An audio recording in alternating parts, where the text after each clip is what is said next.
gentle listener, and welcome to Nocturnal Transmissions, the fortnightly podcast that brings you dark tales, both old and new, performed by your humble narrator, Kristin Holland. As luck would have it, Halloween fell on a Patreon subscriber episode date this year, which means our unsubscribed listeners didn't receive their traditional All Hallows Eve tale of terror.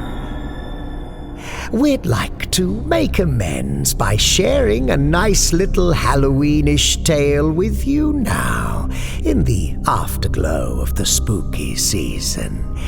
Better late than never. This Halloweenish tale comes to us courtesy of North Carolina-based Bigfoot-adjacent Mexican-American horror and dark fiction writer, Justin Carlos Alcalá. Happy, albeit belated, Halloween, gentle listener. Nocturnal Transmissions is proud to present Justin Carlos Alcalá's Speak Ill of the Dead.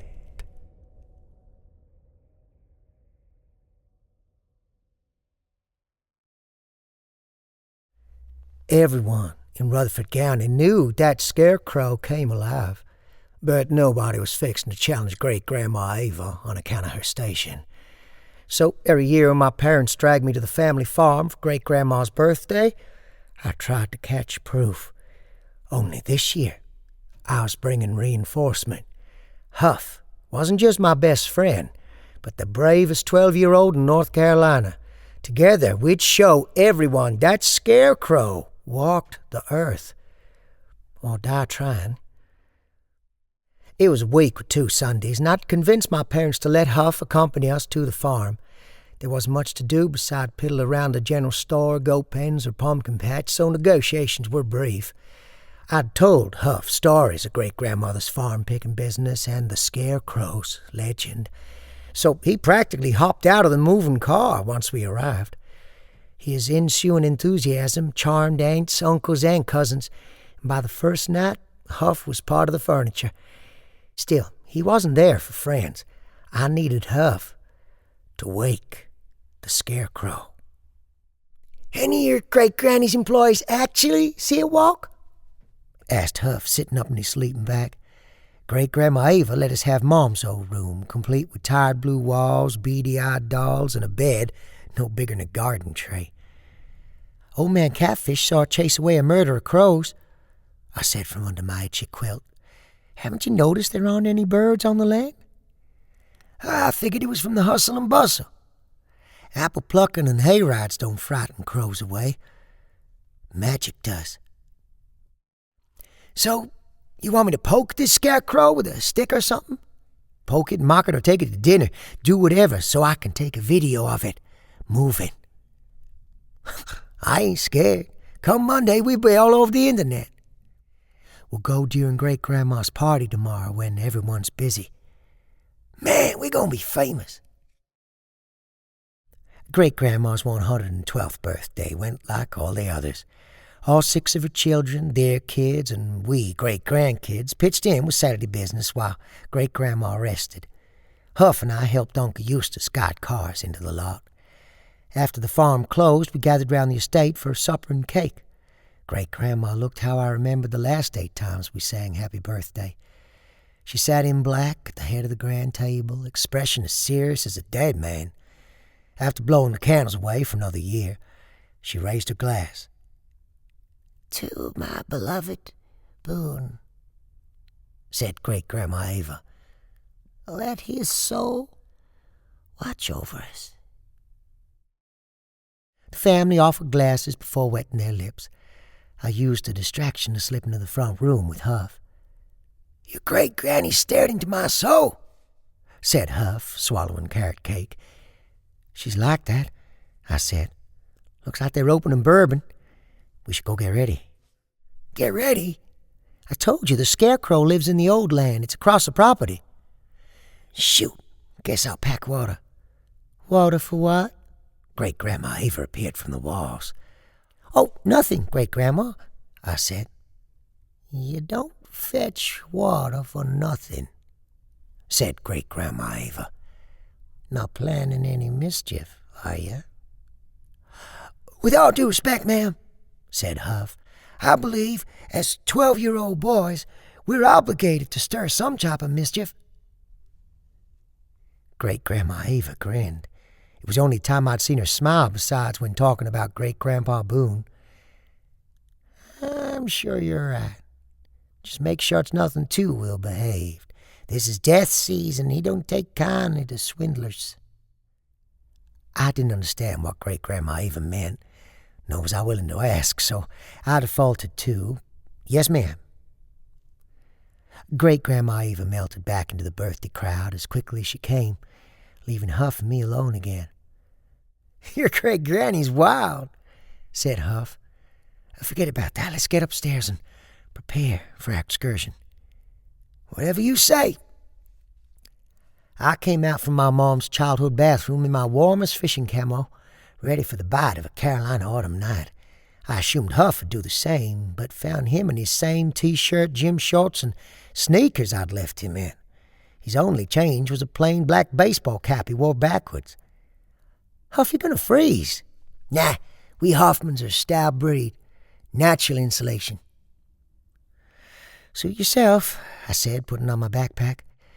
When we go downstairs, sneak into the back hall. We'll return before anyone notices. You lead, and I shall follow. We did our best to keep the creak in the century-old steps to a minimum, slithering to the back hall. The party reached its crescendo as Aunt Irma broke out the dulcimer, letting us slip outside the side door without notice. I peered back at the manor. To my chagrin, Great-Grandma Eva's silhouette stood in the dining room window watching. In her hand she held a strange arrangement of twigs, shaped like a tiny person. Fearful Great-Grandma spotted us, Huff and I froze like deer, but Great-Grandma moved away before we abandoned our expedition. That was close, I said as we descended the hill. Hey, what do you think your great-granny meant when she said death doesn't take kindly to swindlers? Huff, she's old. Don't get stuck on it. Now, you ready? I reckon it's time to poke a scarecrow. We blustered along the cabbage patches, cutting through apple orchards, until finding the shores of the cornfields. A blistering morning transformed into a cruel night, hanging our breath in the air. We trudged along the tractor trail to Great-Grandma's first house in silence, Huff somehow sweating in the crisp breeze.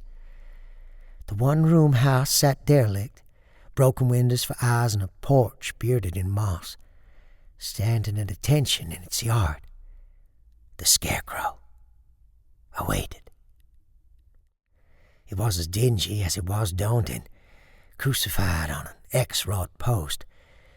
Its burlap head bore a preacher's hat adorned with fresh hemlock, and its hallowed eyes were mowed like eyeliner. It had no mouth but a noose around its neck to keep it perched upright. A patchy long coat covered up most everything besides its crooked legs and equestrian boots. Hay pierced through the work-gloved fingers, making yellowed claws. That's it? Asked Huff. I expected it to be 10 feet tall. If you're so brave, go provoke it. I got the camera ready. Watch this, then. Huff walked from the corn to the yard like a boxer getting in the ring. When he made within arm's distance, he pushed his head into the scarecrow's face, then balked frontward. Boo! Said Huff, but the scarecrow didn't budge. Huff tickled its belly, but still nothing. After a jab to its chest, Huff patted the scarecrow down. He plucked out a little twig figure from the scarecrow's breast pocket, then raised it in the air. What are you doing? I asked, steadying my recording phone. Ain't this like the one your great-grandma Eva had? Suddenly, the scarecrow grabbed at Huff's wrist, pulling him closer. Dang, it is alive, Huff said in a type of surprise void of fear. Huff, run! I said. Huff brought near the Nox and tugged back at the scarecrow, dragging it along the lawn as he returned to me. He tossed the hay dummy to the ground, but tripped on its flailing arm. Huff rammed into my side, crashing my phone to the dirt. But before I could retrieve it, the scarecrow stood up and dug into its jacket, removing a short, curved sickle. "Dang, it's armed," said Huff, pushing me back into the cornfield. Huff tugged me until I gained my balance. Then we charged through the crops. We stayed quiet, crushing through the cornstalks for what felt like forever. Finally, we emerged from the golden shores, only to discover we'd traveled in the wrong direction. An intersection of one-lane roads cut between Great-Grandma's corn and opposing timberland. "I think we lost it," gasped Huff, lifting the twig figure. "And look what I got. We need my phone. You worried it's going to use your data? What if it destroys our video? Better than us.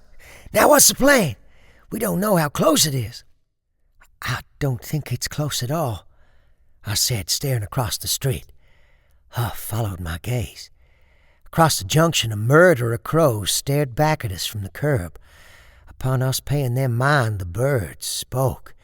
First, a fat crow gave a grating coo, then its siblings clicked and fussed until there was a sub-song of vulgar caws.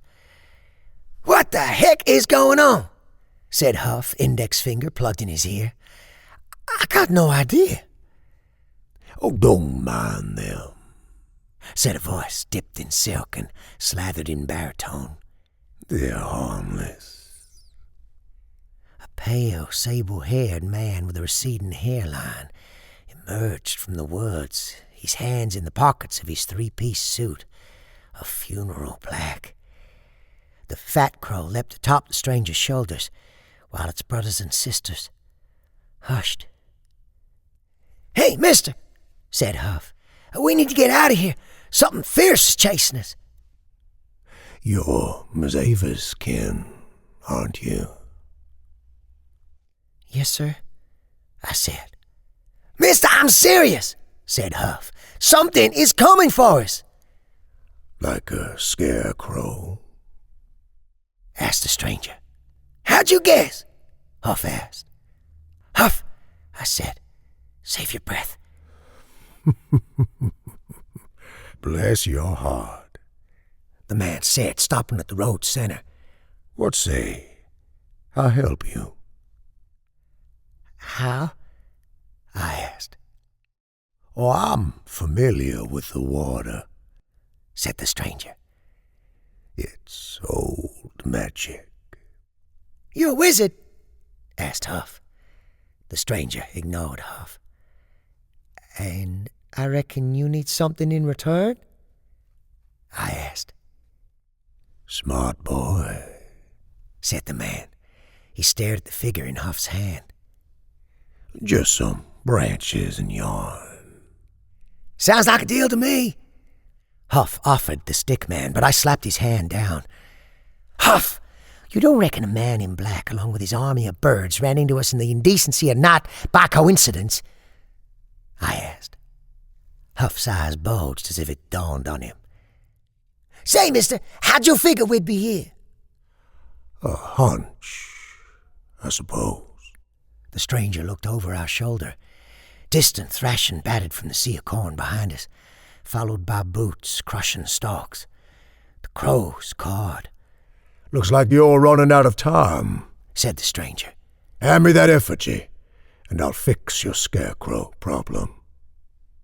"Let me ask you a question first, sir," I said, trying to draw logic from Bedlam. "What'll happen when we give you this?" "Oh, nothing much." The stranger shrugged. "The water will go back to being hay, and the scales will return even, I suppose." The ruckus behind us grew brasher, coursing in our direction. "He hears us," said Huff. "We gotta do something." "No offense, sir," I said, "but I thought you only dealt in absolutes." "It's inevitable I walk that land again, boy," said the stranger. "Let's put it to rest." The fields divided and the scarecrow surfaced, sickle in hand. Its dead eyes took us in. Huff and I scampered closer to the man, stopping just before the road's midpoint. "Give me the effigy," said the stranger to Huff. "I'll save you." Huff stared at the stick person in his hands. The scarecrow stomped across the road verge, pausing at the street's lip. "Don't, Huff," I said. The stranger shot me a leer. "You know what?" said Huff, offering up the stick person. The stranger reached to seize it, but before he could, Huff drew the effigy back. "I think I figured out who you are." "Oh?" asked the stranger. "Yeah," said Huff. "And you might get the last laugh, mister, but I'm getting in a few chuckles first." Huff whirled around, hurried to the scarecrow, and bequeathed it the prize. Instead of cutting my best friend down, the scarecrow retrieved the stick figure and placed it in its coat pocket. It shook its head at the stranger before returning to the coin. There was a sigh from across the street as the crows lifted into the night sky, taking the stranger with them in strips of black ribbon. I watched in wonder as the aberrant sight transformed back into normalcy. Huff smiled at me like a school kid on a playground. "Think we'll still be famous?" asked Huff. "There's one person who might say so." We returned to Great-Grandma Ava's birthday party with the shock of earthen secrets, our entrance fallen unnoticed by family. Huff and I sat on the sofa, dumbfounded as the household sang melodies heedless of our undertaking. But as we sat drunk in disbelief, Great-Grandma Ava slid from the shadow like a spider. "You forgot something." Great-Grandma Ava offered me my phone. "You know?" I asked. "The principal concern is you know," said Great-Grandma. I thumbed through my phone, moving to the recordings. Sure enough, a video of Huff fighting a walking, stalking scarecrow played out as I remembered through the low-light filter of my lens. I flashed a look at Huff, who nodded in return. With a flick of a finger, I deleted the video. "Who needs fame anyhow?" said Huff. "Good boy," said Great-Grandma Ava. "Your great-grandpa would thank you if he could. As for you, Mr. Huffman, I hope we'll be seeing more of your face in the coming years. Looks like I'll have many more birthdays to come." "Who am I to argue, ma'am?" said Huff. Everyone in Rutherford County knew that scarecrow came alive, but it wasn't Great-Grandma Ava's wealth that stifled accusations. A woman who bewitches the soils, cares for scarecrows, and wards off death is a fearsome adversary indeed. As for Huff, I am convinced that fear is a foreign concept to him, and I am eager to keep a friend like that for as long as he'll let me.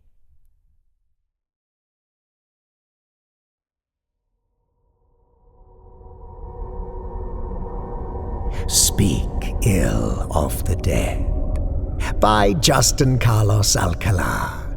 Before we move on, a quick apology, gentle listener. Do you recall us mentioning that we were going to give you a heads up when our humble narrator's Dave Nemo Show Halloween interview streamed on SiriusXM? Well, we didn't, did we? Oh dear. Be sure to tune in to the Dave Nemo Show on SiriusXM next Halloween, when they'll be doing it all over again. In the meantime, if you wish to hear our humble narrator's ramblings, well, there are 194 existing Nocturnal Transmissions episodes you may revisit. Hopefully that'll tide you over. Now to our Nocturnal Transmissions news. Oh, actually, you know what? There's something we haven't done in a while. How about a quick installment of Nocturnal Transmissions? recommends. We just recently started listening to a new podcast. Well, new to us at any rate. A delightful little charm fest with occasional cosmic thread. Midnight Burger.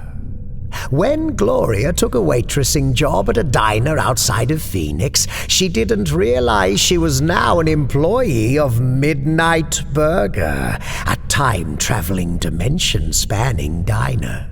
Every day, Midnight Burger appears somewhere new in the cosmos, along with its staff, a galactic drifter, a rogue theoretical physicist, a sentient old-timey radio, and some guy named Casper. They open at 6. We really like this show, and think many of you will too, so check it out. Midnight Burger Podcast. Nocturnal Transmissions. Recommends it. Oh, and by the way, if you've been listening to the Close Your Eyes audio drama podcast, you won't be waiting much longer to meet our humble narrator as new character, Copernicus. As a matter of fact, he made a sneaky little appearance at the end of last episode, but the fun stuff is just about to begin. Hope you enjoy it. All right, now, where were we? Oh, yes, news time. We are thrilled to announce the presence of a new cohort. Drenny. Hello, Drenny. Welcome, welcome, welcome. The dark flame burns ever brighter thanks to your devoted attention. Thanks also to the devoted attentions of your fellow cohorts.